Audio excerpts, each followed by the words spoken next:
Good morning, students. This class is degree second year real analysis 4th semester 3rd unit class. Last class lo uniform continue and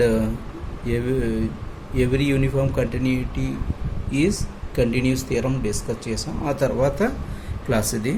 so ఈరోజు క్లాస్లో మనం చెప్పేది ఏంటంటే theorem. ఈ theorem చూడండి. If a function f is continuous on closed interval ab, then f is uniformly continuous on closed interval ab.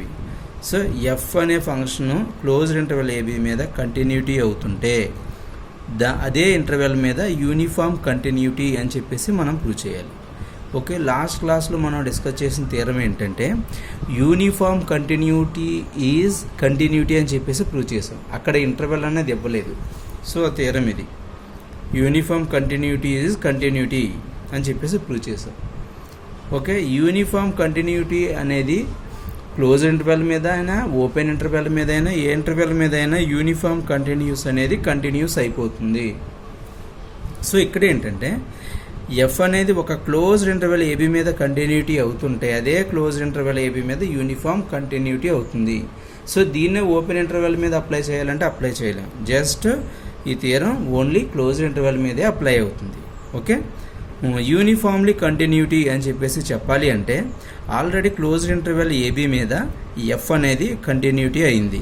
So F అనేది continuity అయిందంటే meaning ఇదే కదా, ఎప్సిలాన్ గ్రేటర్ దాన్ 0, దీనికి రిలేటెడ్గా డెల్టా అనేది ఎగ్జిస్ట్ అవుతుంది. సో ఈ డెల్టా అనేది x minus c less than delta అయితే సో ఆ టూ ఎలిమెంట్స్కి మధ్య mod f of x minus f of c is less than epsilon value అవుతుంది. సో ఇది కంటిన్యూటీ డెఫినేషన్. అంటే ఏంటంటే సి అనే పాయింట్ దగ్గర క్లోజ్ ఇంటర్వల్ ఏబీలో సి అనే పాయింట్ దగ్గర ఎఫ్ కంటిన్యూటీ అవుతుంది అని చెప్పేసి మనం చెప్తాం. ఒక పాయింట్ దగ్గర కంటిన్యూటీ అవుతుంది. యూనిఫామ్ కంటిన్యూటీ చెప్పాలి అంటే ఇక్కడ చూడండి, క్లోజ్ ఇంటర్వల్ ఏబీ మీద మిడిల్ ఆఫ్ ద వాల్యూస్ ఎన్నైతే ఉన్నాయో ప్రతి వాల్యూ దగ్గర మనం చెక్ చేసుకుంటూ వెళ్తే కంటిన్యూటీని చెక్ చేసుకుంటూ వెళ్తే ప్రతి పాయింట్ దగ్గర అది కంటిన్యూటీ అయితే దాన్ని మనం యూనిఫామ్ కంటిన్యూటీ అని చెప్పేసి చెప్తాం. ఓకే, క్లోజ్ ఇంటర్వెల్ ఏబీలో ఉన్న ఈచ్ అండ్ ఎవ్రీ పాయింట్ దగ్గర మనం కంటిన్యూటీని చెక్ చేసుకుంటూ వెళ్తే దాన్ని యూనిఫామ్ కంటిన్యూటీ అని చెప్పేసి చెప్పవచ్చు మనం. Okay, next given that F is continuity and close interval AB. So continuity అన్నాం కాబట్టి కంటిన్యూటీ డెఫినేషన్ రాసాం. సో కంటిన్యూటీ డెఫినేషన్ నుండి మనం యూనిఫామ్ కంటిన్యూటీ ప్రూవ్ చేయాలి. ఈచ్ అండ్ ఎవరి పాయింట్ దగ్గర కంటిన్యూటీ చేయాలి అంటే ఆ క్లోజ్ ఇంటర్వెల్ ఏబీ మీద కొన్ని సబ్ ఇంటర్వెల్స్ని మనం తీసుకోవాలి. ఆ సబ్ ఇంటర్వెల్స్ తీసుకోవాలి అంటే మనం బోరల్స్ థియరంని యూజ్ చేసుకుంటాం. By the Borel's theorem there exist a partition P అనే పార్టీషన్ని క్లోజ్ ఇంటర్వెల్ ఏబీ మీద తీసుకున్నాం. ఏబీ మధ్య ఎన్ని వాల్యూస్ ఉన్నాయి? x0 నుండి xn వరకు ఉంది. సో వీటిలన్నిటి మధ్య ఏ కండిషన్ అప్లై అవుతుందంటే బై ద బోరల్స్ థియరం నుండి mod f of x1 minus f of x2 less than epsilon by 2 for all x1, x2 belongs to I R అంటే ఆర్త్ సబ్ ఇంటర్వెల్. ఇక్కడ ఆర్ ప్లేస్లో 1 తీసుకున్నామంటే r is running from 1 to n. 1 తీసుకుంటే first sub interval, 2 తీసుకుంటే second, third, fourth and n-1 n sub intervals వరకు మనం తీసుకోవచ్చు అనమాట. ఆర్త్ సబ్ ఇంటర్వెల్ మీద ఈ కండిషన్ అంటే ఏ సబ్ ఇంటర్వెల్ తీసుకున్నా సరే ఆ సబ్ ఇంటర్వెల్ మధ్య ఉన్న వాల్యూస్ మధ్య ఈ మాడ్యులస్ వాల్యూ అప్లై అవుతుంది అని బోరల్స్ థియరం చెప్తుంది మనం. ఓకే, ఈ ఐఆర్ సబ్ ఇంటర్వెల్ ఎలా ఉంటుందంటే xr-1, xr. దీని లెంగ్త్ మనం ఏం చెప్తాం? లెంగ్త్ ఆఫ్ ద సబ్ ఇంటర్వెల్ని xr-1. ఆల్రెడీ మనం లాస్ట్ క్లాసెస్లో డిస్కస్ చేసాం. దీనికి length of the sub interval ఎలా ఉంటుంది పార్టీషన్ చెప్పినప్పుడు చెప్పాం. ఓకే, ఇప్పుడు ఏంటంటే యూనిఫామ్లీ కంటిన్యూ చెప్పాలంటే క్లోజ్ ఇంటర్వెల్ మీద లో ఉన్న ప్రతి పాయింట్ని చెక్ చేయాలి కాబట్టి వాటి మధ్య పార్టీషన్ సెట్ని ఈ విధంగా తీసుకోవచ్చు. సో ఏ నుండి బి వరకు ఉన్న వాల్యూస్ని x0, x1 అంటే ఏ అనుకున్నాం కాబట్టి ఏ x1. సో ఇక్కడ ఏదైతే పాయింట్తో ఎండ్ అవుతుందో అదే పాయింట్తో నెక్స్ట్ ఇంటర్వెల్ అనేది స్టార్ట్ అవ్వాలి. అటువంటి ఇంటర్వెల్స్ని మనం కాన్సిక్యూట్ సబ్ ఇంటర్వెల్స్ అని చెప్పి చెప్తాం. So x0, x1, x1, x2, x2, x3, x3, x4. So ఇక్కడ ఎండ్ అయిన పాయింట్తోనే నెక్స్ట్ ఇంటర్వెల్ అనేది స్టార్ట్ అవ్వాలి. సో ఈ క్లోజ్ ఇంటర్వెల్ మధ్య ఇటువంటి కాన్సిక్యూట్ ఇంటర్వెల్స్ని మనం తీసుకొని ఈ ప్రతి కాన్సిక్యూట్ ఇంటర్వెల్ మీద మనం కంటిన్యూటీ చెప్తే ఆటోమేటిక్గా యూనిఫామ్ కంటిన్యూటీ అనేది ప్రూవ్ అవుతుంది.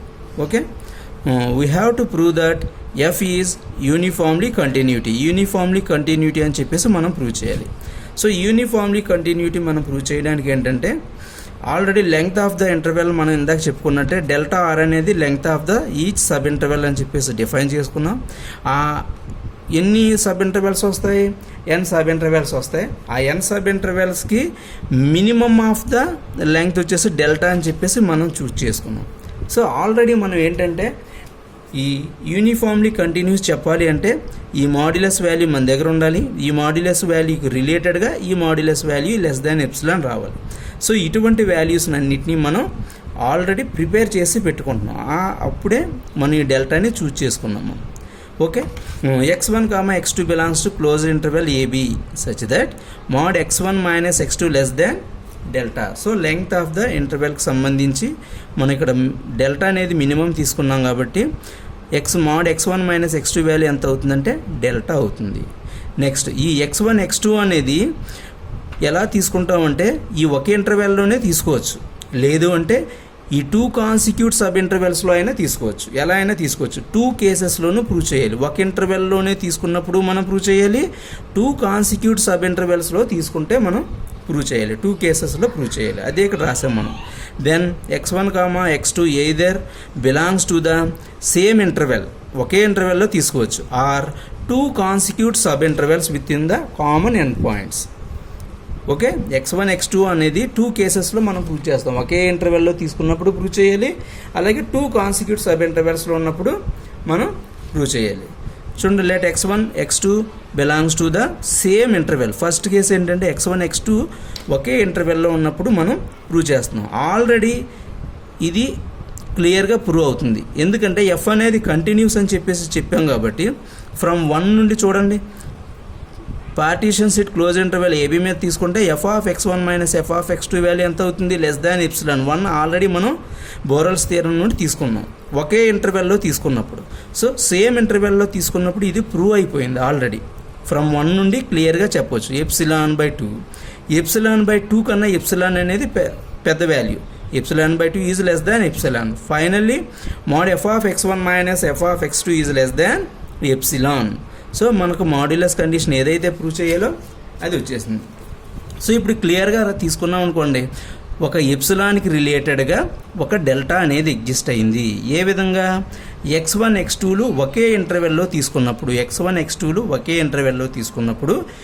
mod f of x1 - f of x2 less than epsilon అయింది. సో ఇది ఎలా రాసామంటే ఆల్రెడీ మనం ఇక్కడ ప్రూవ్ చేసినవన్నీ రాసాం. ఇక్కడ నుండి ఎప్సిలాన్ తీసుకున్నాం, ఇక్కడ నుండి డెల్టా తీసుకున్నాం, x1 x2 అనేది క్లోజ్ ఇంటర్వెల్ ABలో తీసుకున్నాం. నెక్స్ట్ mod x1 - x2 రాసాం. సో వీటికి రిలేటెడ్గా మనం mod f of x1 - f of x2 value less than epsilon అని చెప్పేసి ప్రూవ్ చేసాం. సో ఓవరాల్గా మనం రాసుకున్నట్టే ఈ డెఫినేషన్ ఏంటంటే uniformly continuous. So f is the uniformly continuous. Same ఇంటర్వెల్లో తీసుకున్నప్పుడు యూనిఫామ్లీ కంటిన్యూస్ అని చెప్పేసి ప్రూవ్ చేసాం.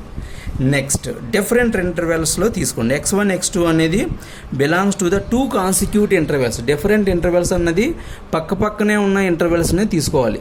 కాన్సిక్యూట్ సబ్ ఇంటర్వెల్స్ అంటున్నాం. ఏ పాయింట్తో అయితే ఎండ్ అయిందో అదే పాయింట్తో ఓపెన్ అవ్వాలి.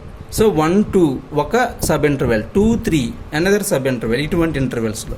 సో అటువంటి ఇంటర్వెల్స్లో తీసుకున్నాం. x1 x2 belongs to the 2 consecutive sub intervals. So 2 consecutive sub ఇంటర్వెల్స్లో అయినా సరే ఫ్రమ్ 1 కండిషన్ నుండి ఏం రాయొచ్చు? ఇక్కడ ఈక్వేషన్ 1 కండిషన్ నుండి. సో ఏ ఇంటర్వెల్లో అయినా సరే ఈ కండిషన్ అనేది ప్రూవ్ అవుతుంది. ఎందుకు? ఆల్రెడీ బోరెల్స్ థియరం అనేది మనం ఆల్రెడీ ప్రూవ్ చేసాం, అందుకని. సో దీని నుండి మనం ఇది తీసుకుంటే mod f of x1 - f of xr value ఎంత అవుతుందంటే ε/2.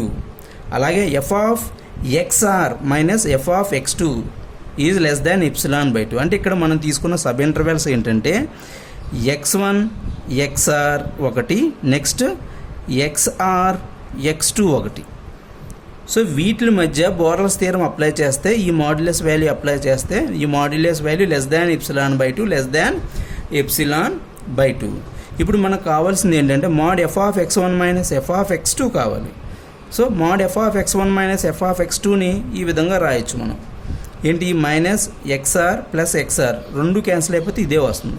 సో ఇది ఎలా ఉందంటే mod a ప్లస్ b ఫామ్లో ఉంది. mod a ప్లస్ b అంటే ఏం రాస్తాం, less than or equal to mod a plus mod b రాస్తాం. సో దీని వాల్యూ ఆల్రెడీ మనకు తెలుసు ఎంత, ε/2. దీని వాల్యూ ఆల్రెడీ మనకు తెలుసు ఎంత, ε/2. ε/2 plus ε/2 is less than epsilon.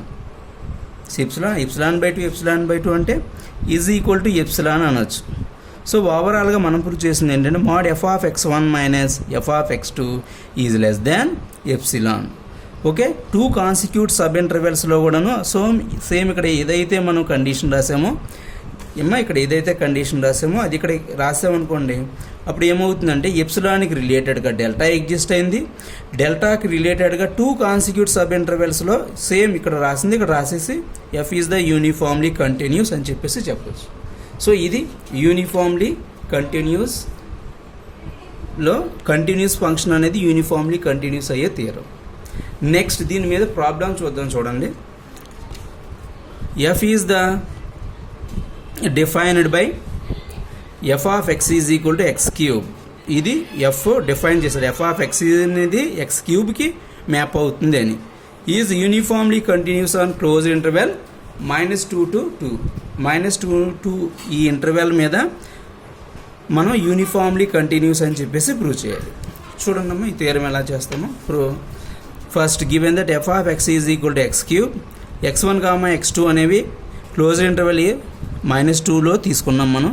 ఎలా ఉంటుంది క్లోజ్ ఇంటర్వెల్లో x1 అనేది ఎలా ఉంటుంది, -2 is less than or equal to x1 is less than or equal to 2. -2 is less than or equal to x is less than or equal to 2 ఈ ఫామ్లో ఉంటుంది close ఇంటర్వెల్లో ఏ value అయినా సరే. సో x1 x2 అనేది closed ఇంటర్వెల్లో ఉంది అంటే మనం ఏం రాయొచ్చు, -2 is less than or equal to x1 less than or equal to 2. So దీని mod f of x1 value ఎంత అవుతుంది, less than or equal to 2. దీని నుండి ఇది వస్తుంది. ఎంప్లాయీస్ అంటే ఈ దానికి ముందు స్టెప్ నుండి ఇది వచ్చినట్టు. So mod f of x1 value less దాన్ 2. దీనికి mod అప్లై చేయండి, ఎంత అవుతుంది, mod f of x1 value less than 2. Same అలాగే f ఆఫ్ x2 తీసుకున్నాం, mod f of x2 value ఎంత, లెస్ దాన్ 2. ఓకే, ఇప్పుడు మనం ఏంటంటే ఈ -2కి 2కి మధ్య యూనిఫామ్లీ కంటిన్యూటీ చెప్పాలి. యూనిఫామ్లీ కంటిన్యూటీ చెప్పాలంటే mod f of x1 minus f of x2 ఇది లెస్ దాన్ ఎప్సిలాన్ అని చెప్పేసి మనం ప్రూవ్ చేయాలి. ఇది లెస్ దాన్ ఎప్సిలాన్ అని చెప్పేసి ప్రూవ్ చేయాలి. ఈ ఎప్సిలాన్కి రిలేటెడ్గా డెల్టా అనేది ఎగ్జిస్ట్ అవ్వాలి.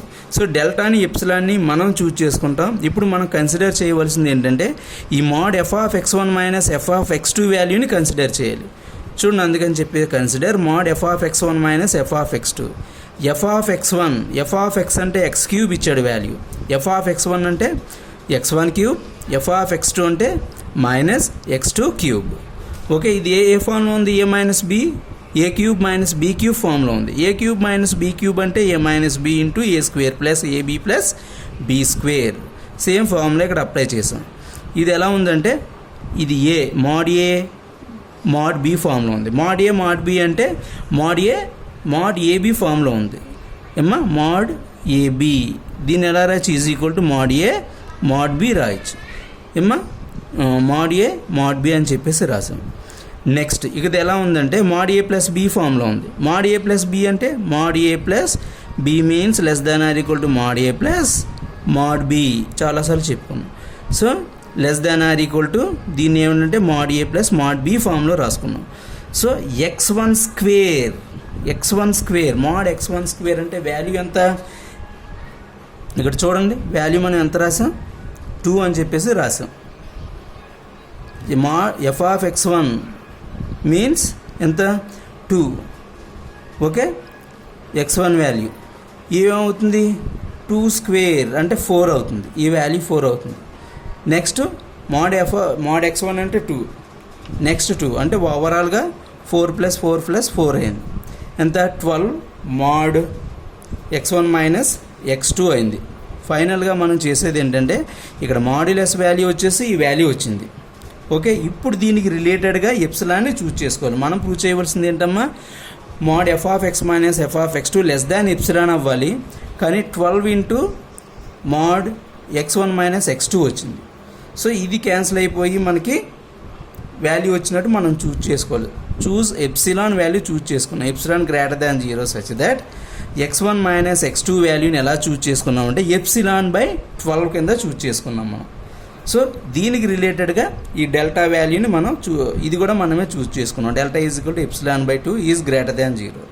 సో ఇక చూడండి, ఇక్కడ ఈ x1 మైనస్ x2 ప్లేస్లో ఈ వాల్యూని సబ్స్టిట్యూట్ చేసామనుకోండి, ఎప్సిలాన్ బై 12, ఈ 12 క్యాన్సిల్ అయితే మనకి ఫైనల్గా mode f of x1 minus f of x2 less than epsilon వస్తుంది. ఓకేనా, దీని ప్లేస్లో ఎప్సిలాన్ వచ్చేటట్టు దీన్ని మనం చూజ్ చేసుకున్నాం. Okay, finally then mod f of x1 minus f of x2 is less than epsilon whenever, ఇప్పుడు mod x1 minus x2 less than delta అయినప్పుడు. ఓకేనా, ఎప్సిలాన్కి రిలేటెడ్గా డెల్టా ఎగ్జిస్ట్ అయింది. సో డెల్టాని బేస్ చేసుకుంటూ ఏ విధంగా డెల్టా ఎగ్జిస్ట్ అయ్యింది అంటే ఈ కండిషన్ ప్రూవ్ అయినట్టు డెల్టా ఎగ్జిస్ట్ అయింది. సో దీన్నే మనం ఏం చెప్తామంటే యూనిఫామ్లీ కంటిన్యూస్ అని చెప్పేసి చెప్తాం. Okay, this is the uniformly continuity theorem.